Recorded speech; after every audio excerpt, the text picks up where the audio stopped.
Welcome to another episode of Hobby Night School. We are really excited and lucky to have Adam from PWCC on this evening. We are going to be talking all things PWCC, the new auction, the way that they're doing things over there, and just basically what Adam's been up to with the company. Awesome. Thank you guys so much for having me. I'm excited to be here. I am confused because I have never done a hobby night school. At 4 o'clock in the afternoon, I look over your shoulder, Court. I see sunshine. What's going on?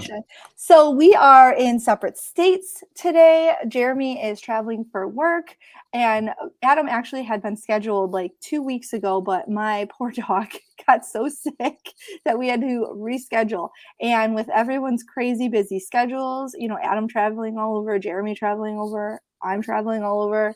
This was the first and best time that we could all get together. And it doesn't matter when we get together. I love chatting with Adam.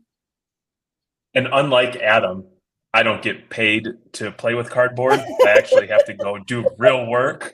So Adam, how are you doing, man? Basketball Card Fanatic Magazine is incredible. PWCC is wild. We've been big fans of the platform. Everybody's tired of our Patrick Williams premier auction win in December. They're tired of hearing that story. But our Sunday nights as a family is spent going into extended bidding and just battling it out, trying to win some cool cards. So how you doing, man? And what's going on with PWCC?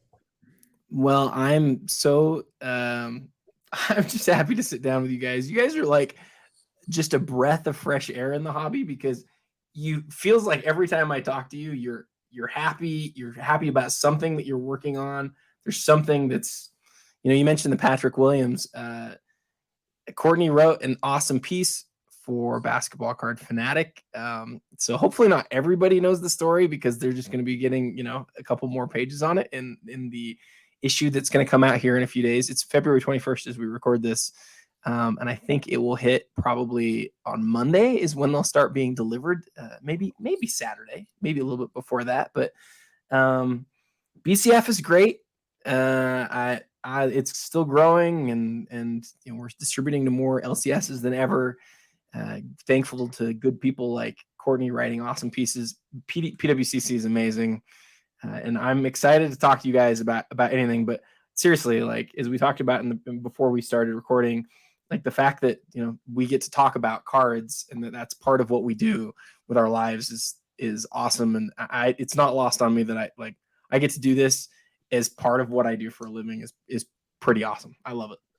So before we get into it, I just have to get this out there. Like on a pop song, if you look at the credits, there's like 18 people that are involved, but people only know Drake.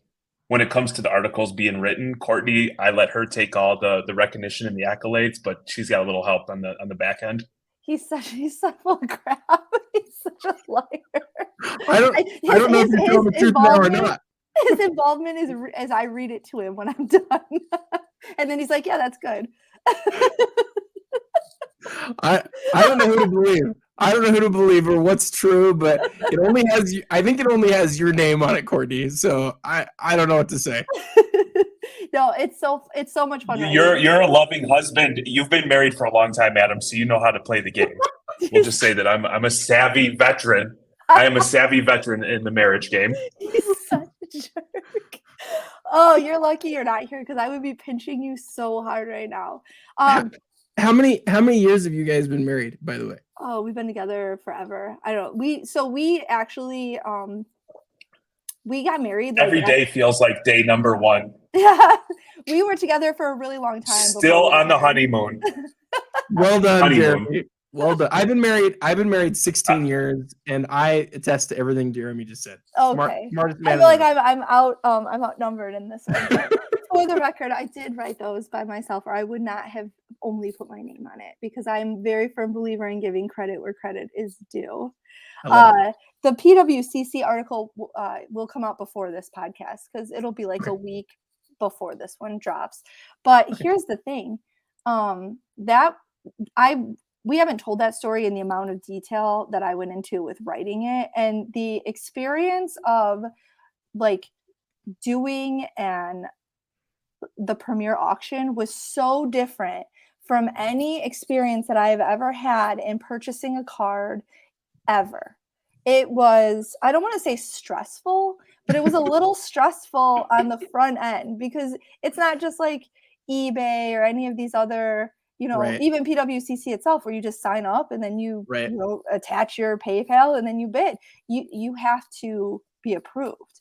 And it was like, we really wanted that card, and I was so nervous that something, even though we checked all the boxes and there was no reason why we shouldn't, there was something that was going to happen where we wouldn't get approved in time or at all, or one of our references was going to go rogue and be like, no, don't let them bid.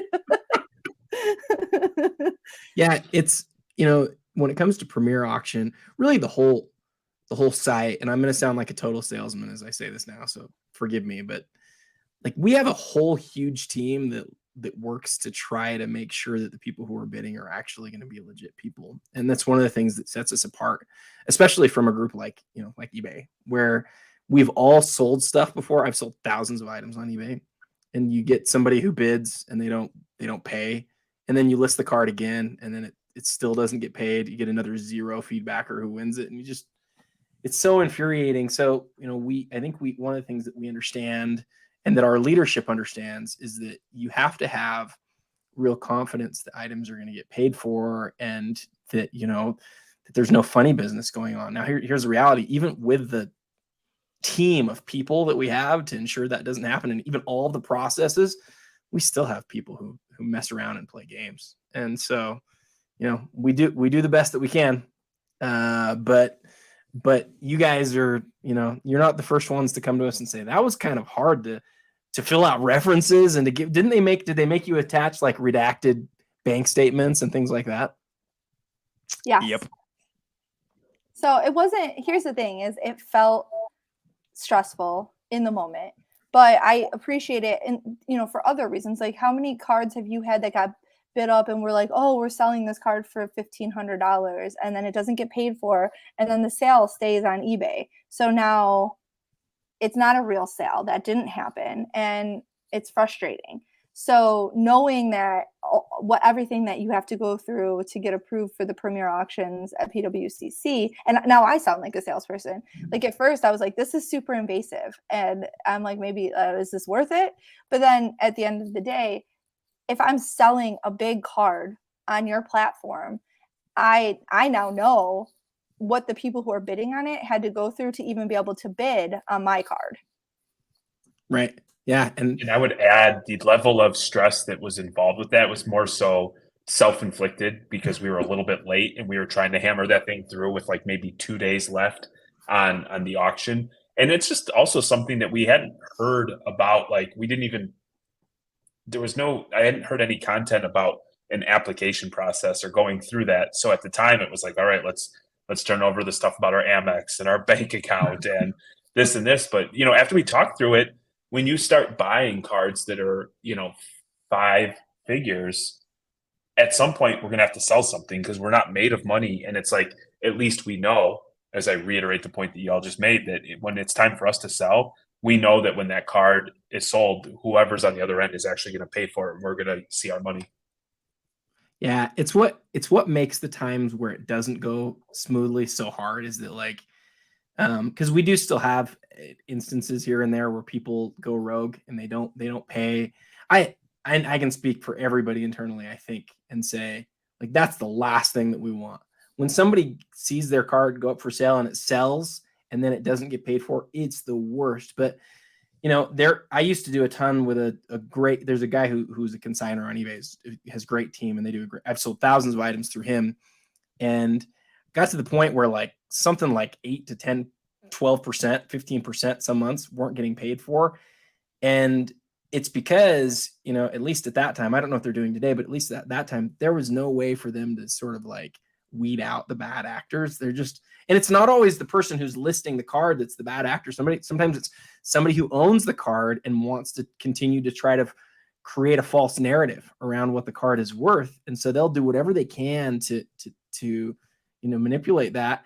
And unfortunately, what happens is you'll get cards that you actually can't sell on eBay anymore. You can't sell them because you list them over and over and over again, and you're going to have people like just bidding them up to create those false narratives. And so, I don't mean to, I guess I probably don't want to talk too much about those things because I don't want to, speak ill of what other people are doing. They're going to do what they're going to do, but I'm really proud of how we've done it because, we have a lot of people working hard to make sure that people are actually paying to the degree where I've had people reach out to me and say, hey, I just got prevented from bidding and I'm mad. What's the story? And it's like, I'll go and I'll do the research and I'll find out they haven't paid for their last set of auctions. And they're like, but I'm a loyal customer and I've done this and I've done that. Okay, listen, it's great that you're loyal, but like, if you stop paying, we can't let you keep bidding. Like, right. This isn't like a interest-free loan, friend. We're your pal guy, but we're not gonna support your habit, my dude. It sounds that simple, but but seriously, like that's the story. People are like, I had one guy, and he's a great member of the hobby. This is a couple months ago. He messaged me and he said, he's like, I'm so pissed at what you're doing right now. And I was like, what are we doing? And he's like, because people are always messaging me like, why are you doing this? Okay, listen, we have like 180 people working here at this point. So I probably don't have any idea what you're talking about. But he goes, I know somebody who wants to bid on this item that I have listed and he can't. And I was like, why can't he bid? And he's like, well, he's been temporarily removed. I was like, well, why? He didn't pay for his last group of auctions in time. What do you want me to do? Like we have policies for a reason. We want to prevent non-payers, and no matter what we do, we can't do it perfectly. But don't give us a hard time because we're doing everything we can to keep sellers safe. You know what I mean? I think it's funny that someone's got like, listen, this guy wants to pay for my card. I don't care about the other people's cards. Right. Exactly. As if PWCC doesn't want participation. You know what I mean? Like, obviously they would want as many qualified people spending their money as humanly possible. As a follow-up, I've got a question. What motivated the change for getting into extended bidding on the weekly auctions that just started here in February? I understand why, if I owned PWCC, why I would do that. I'm just interested to hear what the company line. Jeremy, this is such a good question. And this is the question I think a lot of people have right now. Let me be really clear. I'll be like really opaque here. I am not on the leadership team. I'm not a decision maker. I'm just a guy who works here. So I can pretend in a lot of ways to sort of have an idea, but I don't get to meet with those people as much as I'd like to, frankly. The thing that I would guess, and I think it's exactly what you would guess. It's like, how many times do people show up to an auction and they're like, I want to buy that, and they can't because they're in extended bidding and they didn't place a bid before? The change that you're referring to, just to sort of define it for everybody, is historically in an extended bidding format, the way that it works is if you place a bid prior to extended bidding, that allows you on a given item that you've placed a bid on to then place subsequent bids in the subsequent bidding windows. And so it's great because, you've got these 5 cards, you bid on all of them prior to extended bidding. And then every time a bid is placed in an extended bidding window, that opens up a new window afterwards, right? Every time. And so it's great because it prevents sniping, right? Where people just go in and place a last second bid. You can't do that with extended bidding windows. The thing that we've changed for the month of February is we've said, you know what? Let's allow people who are bidding to bid in extended bidding, even if they didn't place a bid prior to. And, you asked the question, what's the purpose for that? And I think it's kind of like, in some ways, it's like it's kind of a no-brainer. Like, if you are a good bidder who is going to actually pay for your items, why shouldn't you be able to bid until the very end? And I think people are like, the question that I've heard a lot has been, well, but then how is that any different than sort of like traditional, like eBay type bidding? And to me, there's a really obvious answer here. It's that by opening up extended bidding windows, you can ensure that you never get sniped, right? You're always going to have a chance to go in and be the person who puts in the highest bid. And if you want it the most and you're willing to pay the most, you're going to win the card or the item. Maybe it's not a card, maybe it's a video game or whatever. So I just think I gave you a really long answer, but I think the short answer is it gets the most people able to bid at the last minute. And that's what we want. I think that as a seller, that makes the most sense. As a buyer, we liked it that like it capped, like, oh, as long as we got our bids in, only the people who bid would be the people that we were bidding against. But if I'm selling a card, obviously I don't want only, 10 people to be able to bid on it. I want all the people to be able to bid on it. We had found a really sweet spot where throughout the week, and it was a lot of work. Now, mind you, we've got 4 kids, 3 dogs, full-time job. Courtney is apparently writing articles by herself now. So that takes a lot. Throughout the week, I would try to get bids in on maybe 200 to 300 cards. And would I win them all? No, but we had like maybe 150 to 2 more, but like a capture rate of anywhere of like 15 to 20% on a weekly basis. And it allowed me, when we got into extended bidding, I'd have my 3 screens up, identify which ones I truly want most. Well, that first week it opened up, I got my behind beat a little bit because obviously some people who were just browsing last minute were able to get their bids in. So if it's my business, I totally understand it. Now, if it's me just trying to buy cards that I love or cards that I'm going to use to sell to move into bigger cards, then a little butthurt on my end. Is this something that they're planning on keeping going, or is it just for February? Are they saying how it went for February, what the takeaway was from it, and whether or not they want to continue that on? That's a really good question. I don't know for sure, but the feedback's been universally pretty positive. There are some unintended consequences here, and they're not uncalculated consequences, but it used to be where the auction was like sort of like a barbell. There's a ton of bidding right in the beginning, and then there was a ton of bidding right at the end, and then there wasn't as much in the middle. It gave people a chance to take some time to really like study out the auction. Now, one of the things that happens, I think people don't have to study the auction the same way. Now they might get to that last night and just jump in and go crazy, right? They might go bid on a ton of stuff. And if there's too many items that you want to bid on, that might be a real problem. If you show up and some set that you've been putting together is largely up and you want to go place 100 bids, well, you're kind of in trouble now. You might not have the time to do it. So that's one of the negatives that sort of comes from this. But, I like what you said. You liked it as a bidder because you knew that it was going to be capped to those people who had placed a bid prior to that. I think if you were a bidder that was showing up late to the party, it also is a great thing for you. What it hurts is the people who are willing. It hurts the people who are willing to like take all the time up front to do all the studying and that are early. Those people are used to having an advantage for doing all of that. They kind of are harmed now because anybody can come in last minute and be like, oh, I've been looking for that card. I'm going to go crazy and bid whatever it takes.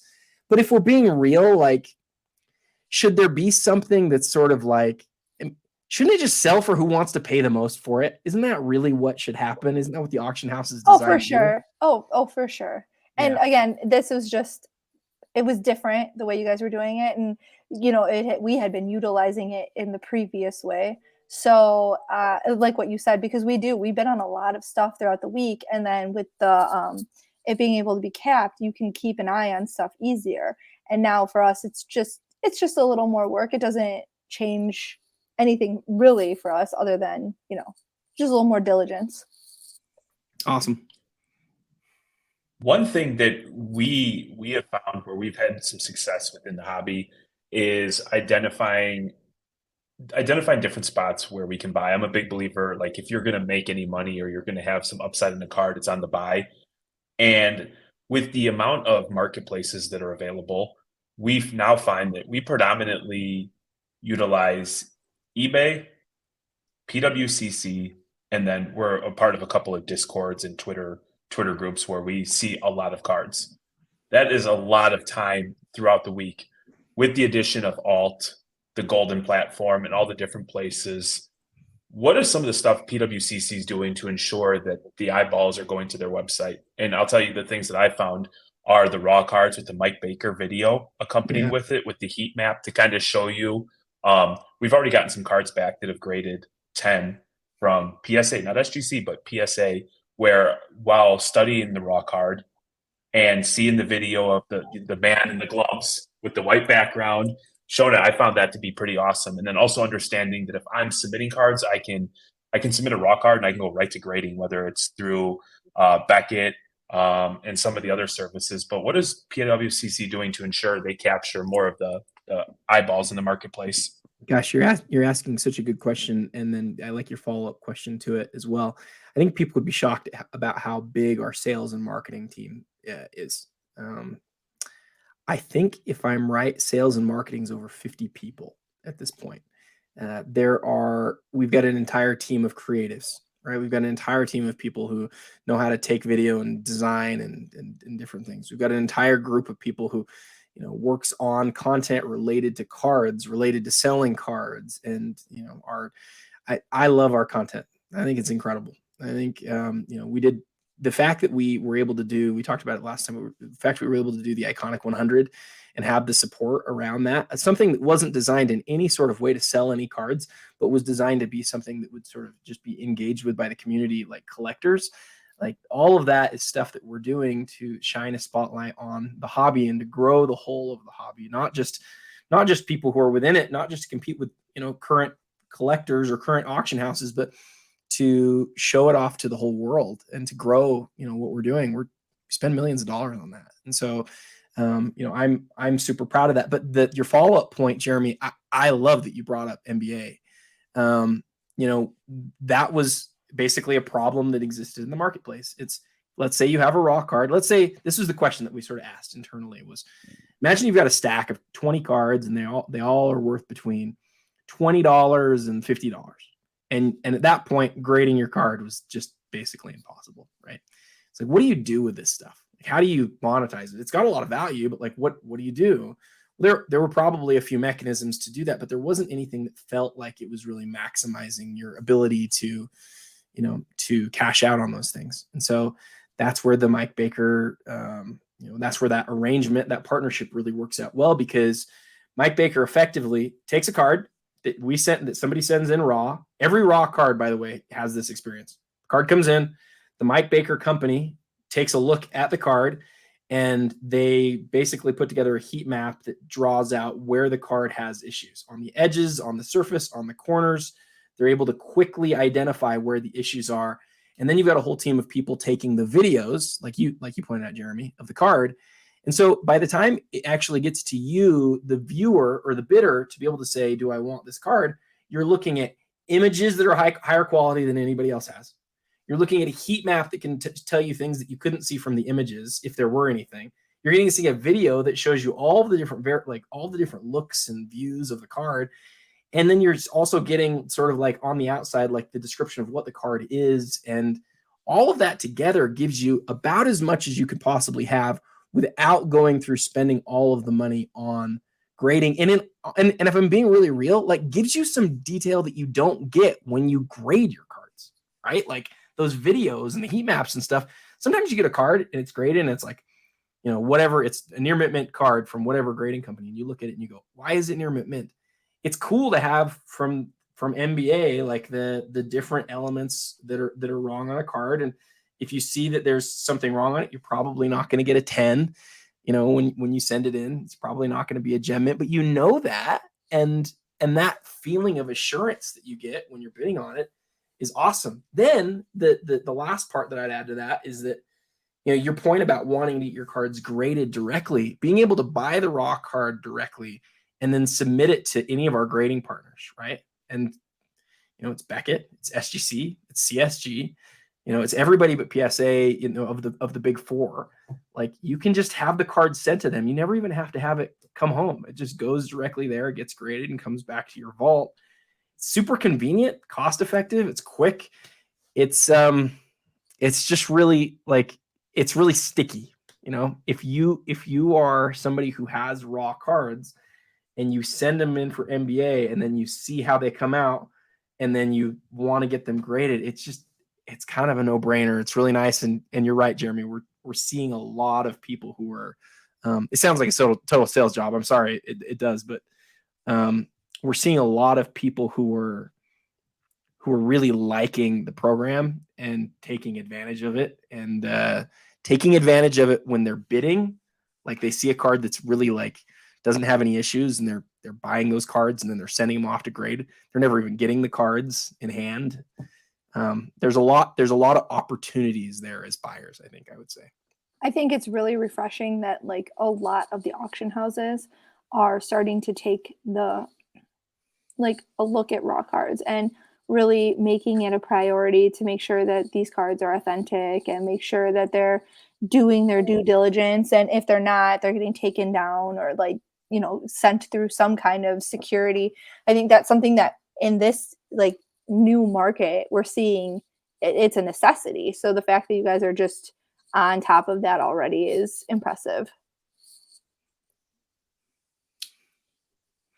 I can't tell you how many times we've bought like raw cards, not even from like an auction house, but like online, where you get pictures and they look fine, and then you get the card and it's got like the mastery of photography where the card looks perfect, and then you get it and it's got like I saw one the other day, a person had literal glue all over the front of the card, but the way that it was pictured, you couldn't see it. So it's refreshing to be able to have that confidence when you're buying something raw, because a lot of times it's scary to buy raw cards that you're not holding in your hands and looking at. Yeah, the tagline that we've sort of been using, that we've seen over the course of the last couple months, is that our raw cards that have gone through the MBA process, which is all the cards have gone through MBA, right? Those cards on average are selling for about 20% more than the cards that are being sold raw on other popular marketplaces. And it just makes sense. It's like it costs $3 to get a card authenticated through Mike Baker, and to get everything, all the bells and whistles, right? The heat map and the video and all that stuff. If a card is worth $20, like, you should do that. I really think so, because you're letting people know what the actual condition of the card is. It's selling for more because of that. But you might have a card that's like a certain, you kind of have to do the math, right? Like, just do the math. If you're looking at a card and you're like, this is worth $100, but if I get it graded and it grades out at what I think it's going to grade at, it's going to be worth $10,000.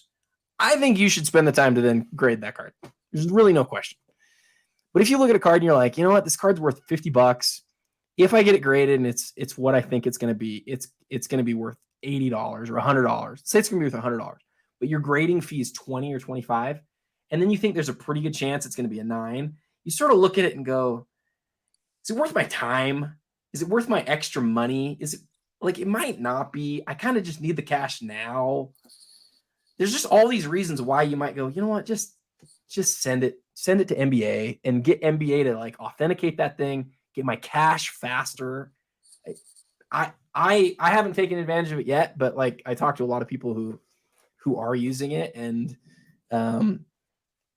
I think there's a lot of use cases for it, but you just got to use your brain. Like, when does it really make sense? The problem is that I don't know that everybody does take that same time to do the math.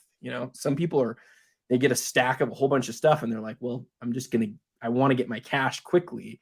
And again, that's where it provides opportunities for buyers, because if you're looking through and you find one of these cards that you believe is going to grade really high and it's in an MBA holder, it might provide you an opportunity to make some real money, right? Remember I said the $100 to $10,000 item? Like, some of those have existed and they've done, and then they sell, and then you've got a real chance to make some money. So I think, yeah, that's probably enough to say. That's probably enough on that one. So we try to like when we started Hobby Night School a couple of years ago, it was just to share what we were going through. And as we've evolved in our time in the hobby, we've gravitated towards different things. Like Courtney excels and loves like the marketing aspect and social media. And in my real life, I'm like really a systems and process guy, and I love understanding how things work. But for us to spend time, which is an investment, and we're limited in what we can do, I've just found that this marketplace is by far the best, because I can buy with confidence. And I hate to sound, I wish I had something like a little more negative to say, so I didn't sound like I was being paid to do this, because I'm not at all being paid. Here, I'll say this. I hate FedEx. I absolutely hate FedEx. I hate I wish And that maybe you it's guys just would where we're ship at, it but some we've other had to work, way. and not USPS. Maybe hand delivered. Maybe Adam, you can deliver our cards or something. We have But never ever had when good you're luck with FedEx from PWCC ever, not one time. yes. So, but I like, if I'm going to take some time, I know I can sit down in front of my computer, I can go through a bunch of cards, I can investigate, and I've really found the raw thing to be very advantageous to us to help building our collection and also giving us stuff to do, because I think, and this goes back to this is what I was going to bring it full circle with Hobby Night School, is like education. So many people that we know just think that PWCC is some high-end auction house and there's nothing Right. for them. And meanwhile, I'm over here scooping up raw soccer cards numbered out of 25 that are grading 10, where I'm like, 5 and 10xing my money on, small, but it all adds up. And I guess I would just cap that with, like, I think there just needs to be more education. And I really don't think most people truly understand everything that can be done at PWCC. Like, we very rarely utilize the vaulting service. We don't utilize anything with the money stuff. We're just kind of like cash in, cash out sort of thing. But there's so much more that place has to offer. Right. And when I think that word gets out and people have a better understanding of all the services available, that's when you really start to, capture more market and you get more of an audience. Well, on this note, obviously our goal is to really grow, right? No, that's not a shock to anybody. We'd like to see more items listed. We'd like to see more people selling their items, more people bidding on their card or bidding on items. We're always looking at ways that we can try to grow. And I think you're exactly right, Jeremy.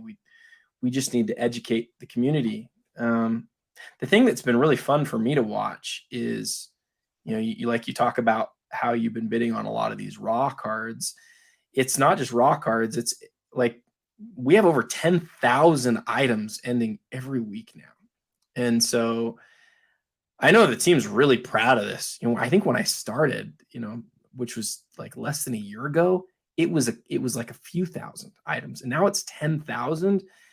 And the team has grown amazingly. It's if you're somebody who likes to bid on auctions, we're really we're an awesome place to be right now. And you're missing out on low end, high end, and everything in between if you're not bidding. But so many people are so process oriented as far as what they've always done. They're used to always just going to eBay and bidding.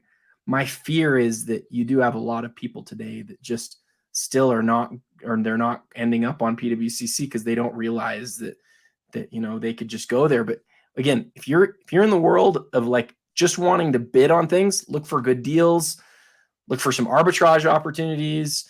If you want to have a huge selection every week, if you want to feel like it's actually legit, that you're actually going to get the cards that you win, we're a really awesome option for those things right now. The thing that sucks, the biggest thing that sucks, is that I don't get to bid on our auctions because I work here. And honestly, I had one of my friends, Jesse, who I think you guys know. Jesse mentioned to me when I started, he's like, I'm surprised you took the job because you're not gonna be able to bid anymore. And I was like, I know, I had to think really hard about it, but since we've grown so much, it's become more of a pain, because now I look through the auction, and I'm not joking, I find dozens of things every week where I'm like, I want to be able to bid on that thing, and I can't, and it's for good reason, right? It's a conflict of interest, and I get it. I totally understand from an intellectual perspective why we're not allowed to bid, but I'm telling you guys, if you're not on the auction, if you're not actually registered bidding every week, you are missing out on a lot of things. I'm glad to hear you guys say that, sort of corroborate that, but how do you teach somebody that they're missing out on something? I talk about it with people. People ask oh, this card or that card, and we tell them, I think I've had at least 3 people this week message me and say, I just got my first cards from PWCC, asking me how do I ship it back, or what do you guys do, because you guys talked about how you won this on there, and now we want to, I went and bid on cards on there because you guys talked about it, but now I don't know what to do. So do you use the vault, or do you not use the vault? We do. Occasionally. We'll like, if we have like a bunch of stuff that we're buying, we'll like buy a bunch of stuff, like, you know, if we know, and we'll put it in the vault and then we'll ship it all at the same time. Yeah. But right. but because it's cheaper on shipping when you do it that way. So we'll do that. But you know, often we're buying stuff like if it's in between shows, because we do a lot of shows. So we buy Right. a lot of inventory for shows from all different areas, just like Jeremy was saying, Discord, Twitter, other shows, and PWCC is a place that we utilize for that sometimes. So we'll just like, if we're in between where we don't need them home, we'll just let them stay in the vault until we need them. And then we ship them, and then they don't get here in time because of FedEx. So I'm sorry. I'm sorry. You know, no, it's totally not you. They give us the initial date, like it's like almost like informed delivery. So it's like this is going to be here Wednesday, but between 12 and 2, and then like Tuesday night, you're like your package is still in Iowa, and you're like, yeah, it's probably not going to be here tomorrow. And then FedEx like, yeah, don't worry, and then it's shifted to Thursday, then Friday. But what I wanted to say is, if you were to go back to our Instagram and look at the very beginning, it is very modest. It is very elementary. It is very, you know, you're going to see some retail wax in there. You're going to probably see us buying into some breaks. And if you were to go back and listen to Hobby Night School, I'm a big believer in education and trying things, or at least if you don't have the means to try things like from a financial perspective, learn from us. And the way that we're able to sustain and grow within this isn't because of like a money tree in the backyard. It's Right. operating like we're very principled in what we do in this space. And so just continue to, you know, we preach education, and lately we've made it a point of, you know, talking about financial responsibility where So good. hobby money is kept 100% separate from personal money. And I can tell you, as somebody who loves to buy cards, Adam, knowing that like, Sometimes hey, you that's know, hard. I got the mortgage payment. I could borrow from Peter to pay Paul, sort of thing. But like, nope, that's not the way we operate. And so we preach that, and just like if you're disciplined, you can do it too.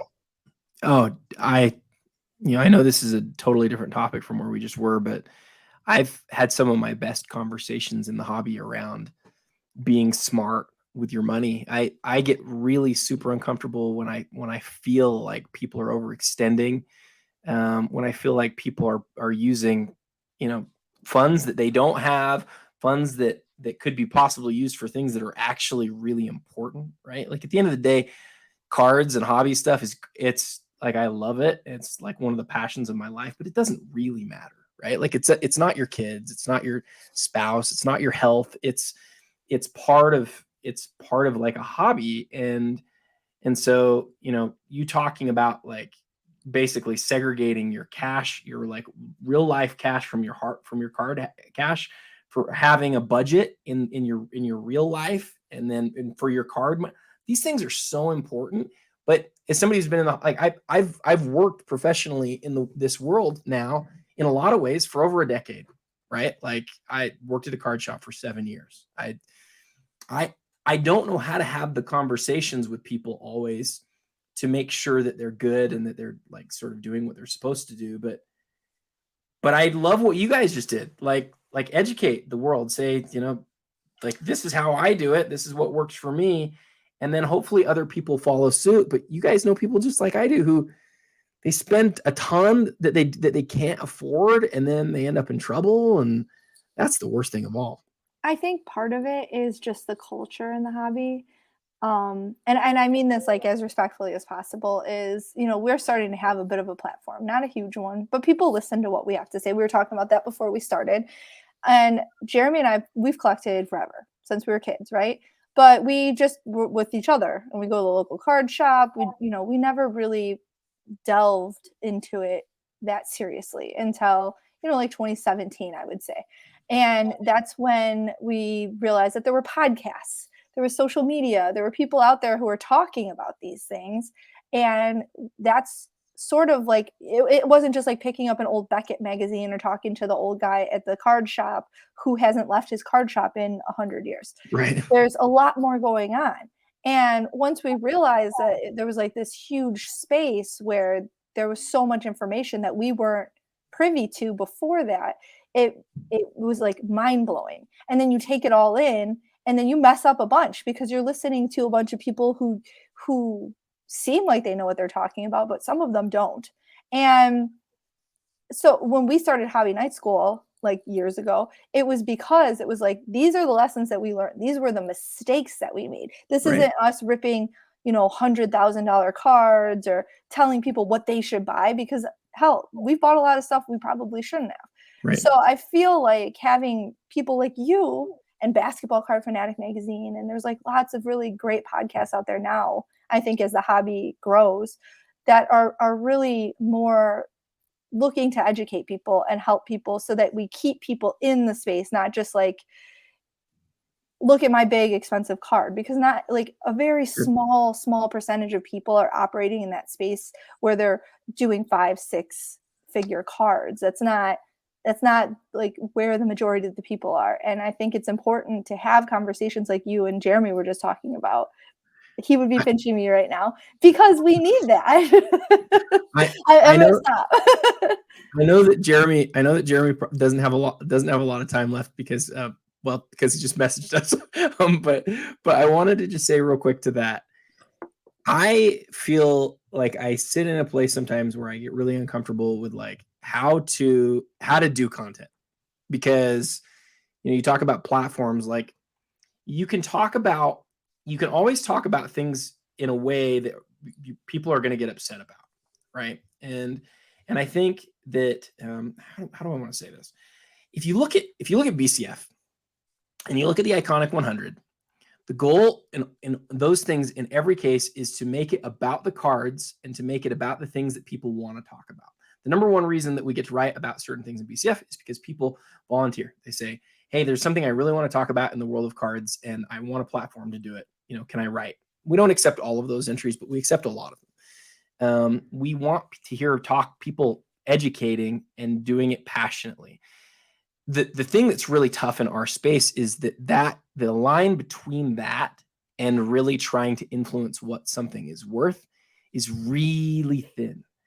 And what I mean by that is that, people can get out in the world of cardboard and they can talk about things in a way where they're trying to get people to spend money on it. And sometimes it's really hard to tell. Some people say it's easy to tell. I actually don't think it's easy to tell at all. I think in some cases it's really easy, but in some cases it's not. And, I feel like as I've tried to do that through the years, there have been times where people have looked at me and been like, no, I don't think you're going about this the right way. I think that your purpose here is to try to change value. I don't feel like you're sincere. I don't feel like you're good. And there have been times where I've had to check myself and say, is that true? And the reality is that only you know what your goal is, right? Only when you go out there and you put out content, whether it's because you care about the hobby or you care about the things you're talking about, or if you're trying to influence value. And I would just encourage people to always realize when somebody is talking, say, why are they talking right now? What is it that they have to get out of it? Are they trying to inflate what they already own? Are they trying to make a lot of money? And my experience is that in a lot of cases, I believe that was the end goal. So I would say be careful with that. But at the same time, how do you learn about things, right? Was the original Beckett really designed to just teach us, or was it designed to be something else? I don't really know exactly. I know I loved it. It was wonderful. But it leaves you asking a lot of questions, I think, about how we ought to interact with these things and what we can do to sort of feel comfortable with them. And sorry, Jeremy, I just took most of that time. No, I think it's well said. I'll tell you, we've always open and honest about what we're doing, and we feel it's important to show losses as much as wins. But one thing that we're going through right now is folks offering us money to do certain stuff, and it's because on one hand it's an incredible feeling for somebody to offer you, whether it's $1 or any amount of money, to do something that we're just truly doing for fun. That's very flattering, but we also recognize the minute you accept 1 red cent, all of a sudden, even if your intent is pure, somebody could come with that. And I just don't know if that's something that, we're prepared to want to have to deal with or justify. So the way we try to engage people is just to say, I'm an idiot. I'm learning on a day-by-day basis. I lose probably more than I win, but I don't take myself so serious. This is truly hobby for us. It's fun. It's escapism. Do your own due diligence, but just, you can bounce off of us as a resource, and I'll never tell you what to buy or to not buy. Real quick on the being paid thing. Hold up a copy of BCF. I think it was our 4th issue. We started taking advertising money from people like PWCC, like Alt, Panini, Leland's, CSG. The only reason that BCF exists today is because those advertisers, those sponsors have been good to us. And so it's really hard because most of the content out there that's really worth jumping into, that's regular, that's done a lot, most of those people need to be supported too. And so it really is a catch-22 because, Jeremy, you're exactly right. It can change those things for you. What I would encourage anybody to do, and this includes you guys, like when you're approached by somebody to, be paid to do something, you have to let them know up front that you're not willing to sell your soul, that you have a very clear set of principles and things that you're going to do. But at the same time, if that enables you to put out more content and to continue to do it, and it's good for the hobby, that again, I'm an example of this. Like I couldn't do this today if we didn't have those sponsors. So it's just a catch-22. I agree. And if some big company wanted to come and sponsor one of the scavenger hunts I did, I'm not going to say no, because all that does is give other people, like the kids that I'm paying for, more stuff, and I don't have a problem with that.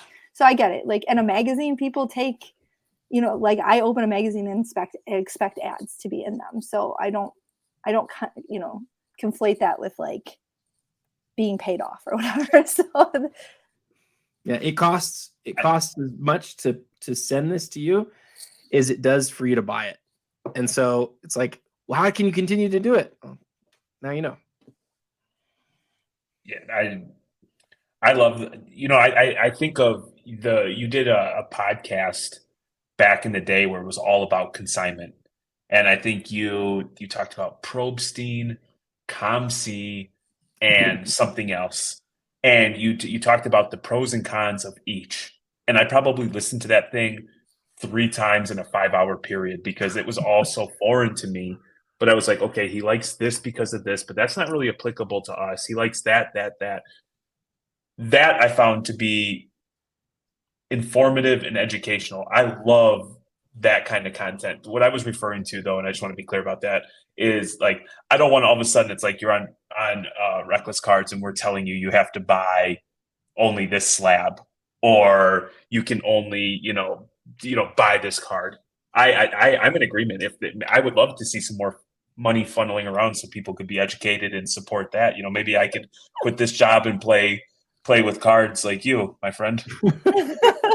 Well, you can't work for PWCC, Jeremy, because you like shopping on there too much. Well, that is a true statement, Courtney. That is a true. Real quick on the grading thing, and this is just thoughts by Adam, right? Like there are graders who I'm sure would love to sponsor your show, right? Like I know that that's true. I'll give you an example. So again, in the magazine, the very front cover of every issue is CSG. I love those guys.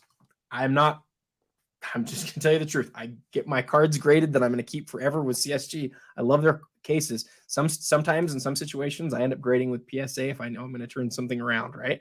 It's just sometimes that makes sense. But I let them know when we took them on as a sponsor, like, guys, I'm always going to be real here. Like I love you. I love what you're doing. But we have to be able to be real at the same time. And so if you're able to give them the value that they need and continue to be yourself, that's where you really have a win. But you can't compromise who you are for that couple of bucks. You'll ruin yourself and you'll ruin your reputation if you do that too. Oh, for sure. I agree. Adam, it's been, I could legitimately talk with you for hours. I love all that you do. I love everything that you bring to the hobby. Just on a personal level, you've positively impacted our family. I feel like I'm a better participant and I know a lot more as a result of your podcast and your stuff. And really happy for you over at PWCC. I hope they get a million more eyeballs over there and get them, that many more bids going, because I know your 8-figure salary is not cheap. So I want to make sure that you continue to live that lifestyle you have, man. But I really, truly appreciate you taking time to jump on with us. As always, it's been incredibly informative. And I hate that Courtney rambled for 4 hours before we got started and I have to cut it short. Yeah, absolutely. I'm the worst. Jeremy, you make me laugh every time, man. You make me laugh every time. I don't know what currency I'm getting paid in, but it's not in dollars if it's 8 figures. No, you guys are, I've said it to you guys before, and I said it to you in the pre-show. Like, I know how much work you guys, like, it's an incredible amount of work, but I hope you feel the love of the people in the hobby that are listening to your show, that are watching you guys regularly. I watch every single thing you guys put out. I always check it out. I'm probably one of the first 5 people to like every single one of your posts. You're wonderful. I appreciate you. keep doing what you're doing, and then like we talked about there at the end, when everybody starts paying you, I know that's a hard thing, but just navigate it the best way you can. Oh, all right. Well, I feel like Adam's a man of faith, and his faith, like, he's like, oh, I have to give these poor fools some likes. I'm going to show them some love. We're his charity case, so I appreciate that. He's like, oh, these reckless people. Thank you so much. We appreciate you. And everyone, if you like this content, please feel free to like, subscribe, and follow us for more. Give us a review on the podcast platforms, because we don't have a lot. Because we never ask for them, but I'm asking today. So please do that. So everyone have a great weekend and a great week. And check out my article in this upcoming episode of Basketball Card Fanatic Magazine. And go order Basketball Card Fanatic. If you don't do that, you're missing out. Bye. Bye, guys.